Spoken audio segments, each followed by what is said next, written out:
এই মুহূর্তের big breaking news, Trinamool যুবরাজ অভিষেক বন্দ্যোপাধ্যায়ের মাথার ওপর রীতিমতো আকাশ ভেঙে পড়ল। প্রাথমিকের শিক্ষক নিয়োগ দুর্নীতির তদন্ত মামলায় নতুন মোড়। মঙ্গলবার আদালতে ইডি জানিয়ে দিল এই দুর্নীতির সঙ্গে যোগ রয়েছে বলে অভিযোগ থাকা সংস্থা লিপস অ্যান্ড বাউন্স সংস্থার অধীনে থাকা 8টি সম্পত্তি বাজেয়াপ্ত করার প্রক্রিয়া শুরু হয়েছে। বিচারপতি অমৃতা সিনহাকে ইডি জানিয়েছে ওই সম্পত্তির মূল্য 7.5 কোটি টাকা।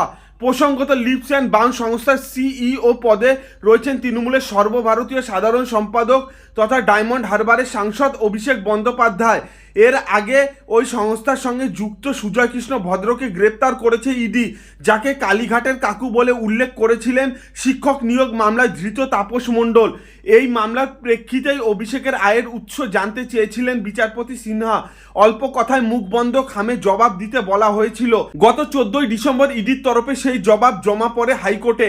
অভিষেকের সংস্থা লিপস অ্যান্ড বাউন্স সংক্রান্ত বেশ কিছু তথ্য অনেক আগেই ইডিকে বিশদে জানাতে নির্দেশ দিয়েছিলেন বিচারপতি সিনহা।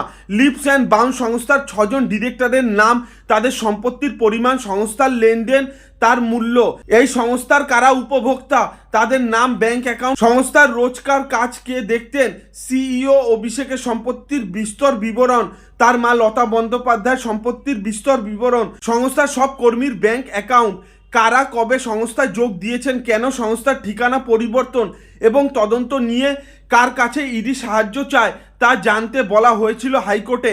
এই বিষয়ে অভিষেকের কাছে নথি চাওয়া হলে কিছুদিন আগেই ইডিকে তার সংস্থা সংক্রান্ত তথ্য জমা দিয়ে এসেছিলেন অভিষেক। তার প্রেক্ষিতেই মঙ্গলবার বিষয়টি আদালতে জানায় ইডি। তারা যে ব্যাংক অ্যাকাউন্টের উপর নজরদারি চালাচ্ছেন এবং লেনদেন বন্ধ রাখার বিষয় নির্দেশ দিয়েছে তা জানায় ইডি। প্রসঙ্গত, এই মামলার তদন্ত 2023 সালের মধ্যে শেষ করতে বলেছিল আদালত। 31শে ডিসেম্বর সেই সময়সীমা পার হয়ে গেলেও ইডি মঙ্গলবার আদালতে জানিয়েছে অনেক তথ্য হাতে এসে যাওয়ায় এখনও তদন্ত শেষ করা যায়নি। আদালতের কাছে আর কিছুটা সময় চান ইডির আইনজীবী। এই প্রসঙ্গে বিচারপতি বুধবারেই ইডির জয়েন্ট ডিরেক্টরকে আদালতে হাজিরা দিতে বলেছেন।